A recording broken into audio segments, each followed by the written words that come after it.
getting authentic student voice in the classroom on a regular basis. 4 years ago, I wanted to get authentic feedback because I was building my program. And it was a selfish goal because I wanted to be able to teach outdoor pursuits full time in a public school. And the only way to do that is to get kids to want to be in your class. And so at the end of each let me rephrase that. Once a year, at the end of the year, I'd have the kids do a blanket statement of all my units. It was a one-time Google survey kind of aspect.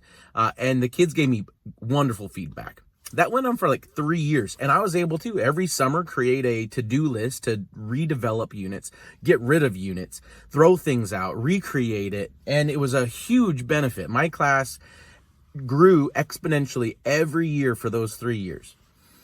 And then luckily I had a teacher, Andrea, she's one of my best friends at school. And she said on year 4 last year, hey, why don't you turn this into a professional goal? And so I did. And one of the things I adjusted was instead of once a year, I did it every trimester, at the end of every trimester, roughly every 3 months.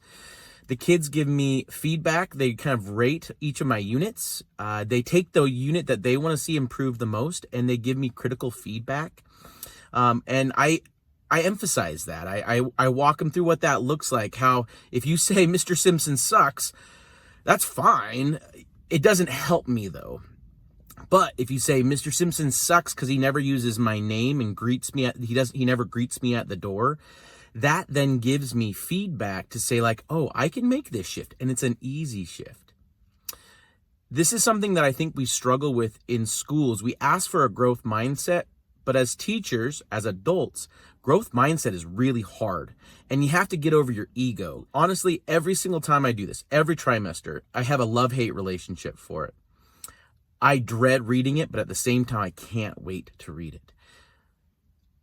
Every time I read student feedback, there's always moments where I cry, either in like exclamation and excitement because I did something right and the kids are seeing it, or in shame of like, I'm still not there. I'm still not where I want to be. And that's probably my favorite part, is that it allows me to have growth. The other key to this is that you have to have it anonymous, which is really hard because you're giving these kids complete freedom.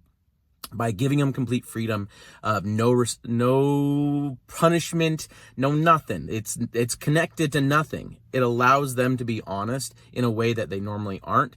And it gives those kids an ability to understand, hey, as an adult, I have a voice. As a middle schooler, I have a voice. And that voice matters.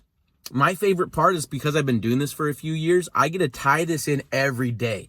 Every day when I come in and there's a new unit, it's because of student feedback. I get to give kids that ownership of like, hey, this wasn't from you, but this was from last year's kids. You're getting a better product because of last year's kids' feedback. And you're going to get a chance to do this too at the trimester. So please keep that in mind as you're going through it. That onus on things are changing due to students gives them so much more freedom. And truthfully, my energy, my excitement is new too, because they give me ideas that I would never have thought of. And the reality of teaching is changing. AI is creating such a different dynamic in education that the role of the educator is changing. And if we don't continue to keep our thumb on the pulse of how this is working with kids, we're going to get obsolete. I mean, we already are obsolete in some regards.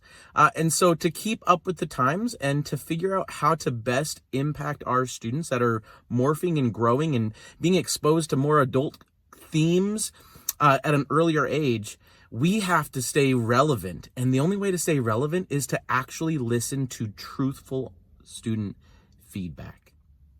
I'm excited to see these changes happen. It's going to be a good change for kids.